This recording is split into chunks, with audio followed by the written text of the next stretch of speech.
प्रणवीर जी लिख रहे हैं, ये सभी दार्शनिक द्वंद्व मानसिकता से ग्रसित हैं, इसलिए वो ऐसे निरर्थक निष्कर्ष देते हैं। बिल्कुल सही कह रहे हैं सर।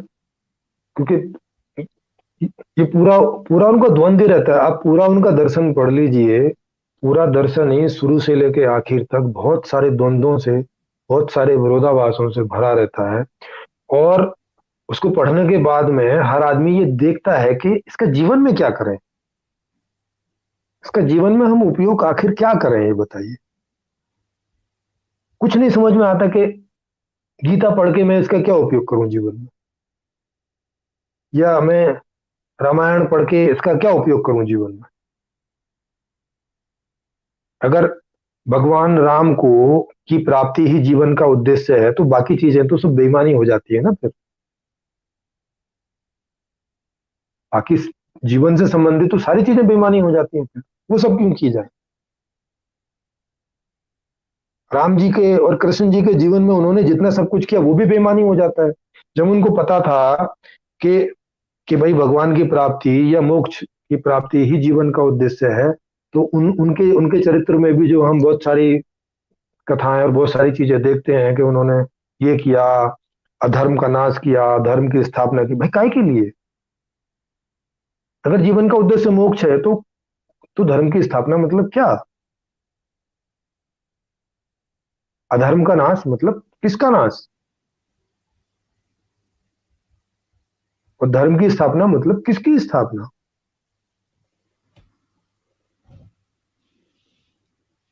भाई जब आप इस लोक को वैधता ही नहीं दे रहे हो, इस लोक में आप सुखी हो सकते हो, यहाँ अपने जीवन के उद्देश्य की पूर्ति कर सकते हो, जब उस बात को ही वैधता नहीं दे रहे हो और किसी दूसरे लोक से संबंधित कोई उद्देश्य आपने पाल लिया है, तो यहाँ का क्या मतलब है? यहाँ क्यों कुछ कर रहे हो फिर?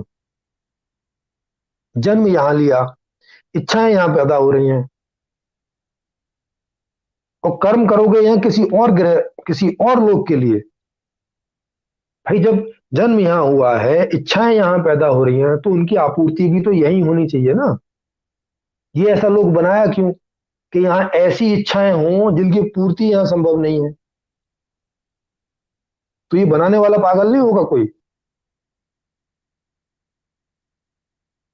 कि जन्म उसने यहां दिया है, और किस लिए दिया है यहाँ जन्म? कि यहां से भागने का पूरा प्रयास करूं,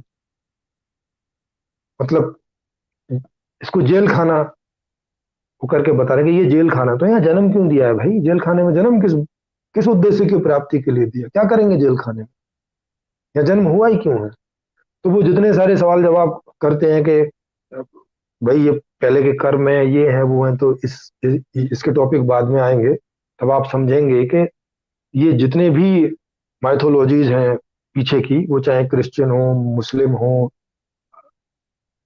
और चाहे सनातन वालों की हों, चाहे सिखों की हों, चाहे ईसाइयों की, किसी की भी हों, जितनी भी हैं, वो सब की सब कपोल कल्पना पर ही सारी आधारित है। किसी का कोई वास्तविक आधार नहीं है, और उनमें भी विरोधाभास है।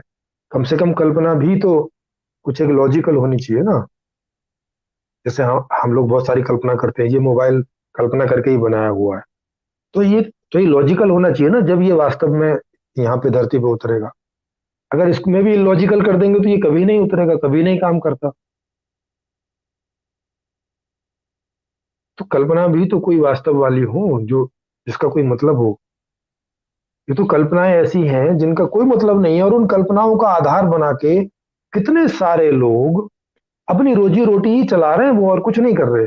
और ये भी उनकी मजबूरी है बेचारों की, ये कोई उन पर आरोप नहीं है। क्योंकि जब खराब स्थिति होगी तो कोई आदमी चोरी करके कर रहा है, तो कोई आदमी जो धर्म के नाम पे भी भाई चीट कर ही सकता है, इसमें क्या बुराई?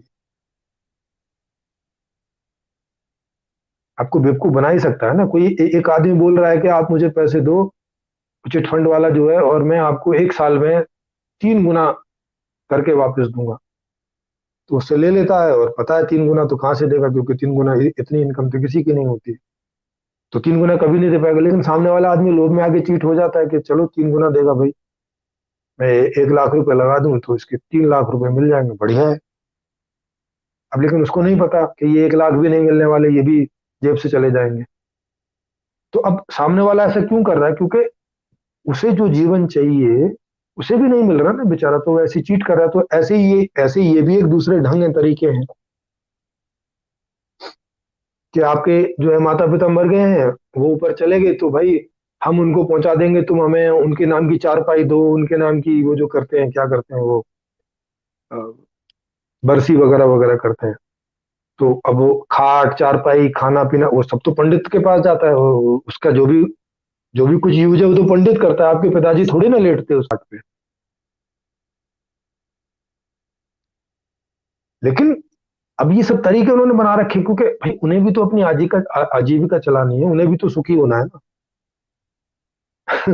लेकिन इससे परेशानी ये हो जाती है कि अब उनका सुख दूसरों के दुख पे निर्भर कर जाता है, कि वो दूसरों से ऐसे चीट कर करके ले रहे हैं और तब सुखी हो रहे हैं। तो क्यों ना एक ऐसी व्यवस्था कर दी जाए जिसमें सब सुखी हों, वो भी बिना किसी को दुखी किए, बिना किसी को चीट किए, बिना किसी को किसी के साथ क्राइम किए। तो अब मैंने ऐसी व्यवस्था खोज निकाली है कि जिसमें ये संभव है कि कोई भी आदमी किसी भी आदमी को जरा भी दुख दिए बिना सदा सुखी रह सकता है। और वो व्यवस्था क्या है, वही यहाँ पे आने वाले दिनों में उसी की चर्चा होगी। अब अगली चर्चा जो है वो व्यवस्था पर इससे ही स्टार्ट हो जाएगी, माने परसों की जो चर्चा होगी वो अभी की व्यवस्थाओं में क्या प्रॉब्लम है इस बात से शुरू होगी, और फिर सही व्यवस्था क्या हो उस पर आ जाएगी, ताकि ये समझ लें कि ये जो सारा गोरख धंधा हो रखा है, ये जो सारे बुरी बुरी स्थिति पैदा हो रखी है, ये जो सारे हमारे चारों तरफ ऐसी स्थितियां पैदा हो रखी हैं कि कोई चीटर बनने को मजबूर है, कोई मर्डरर बनने को मजबूर है, कोई बलात्कारी बनने को मजबूर है, कोई चोर बनने को मजबूर है, कोई डाकू बनने को मजबूर है, कोई जो है वो साधु बनने को मजबूर है, कोई पुजारी बनने को मजबूर है। ये जो सब हमारी सब मजबूरियां हैं, ये ना रहे।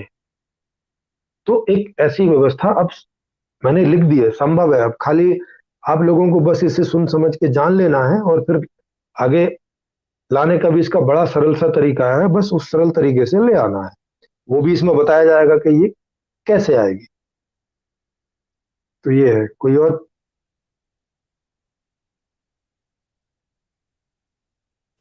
न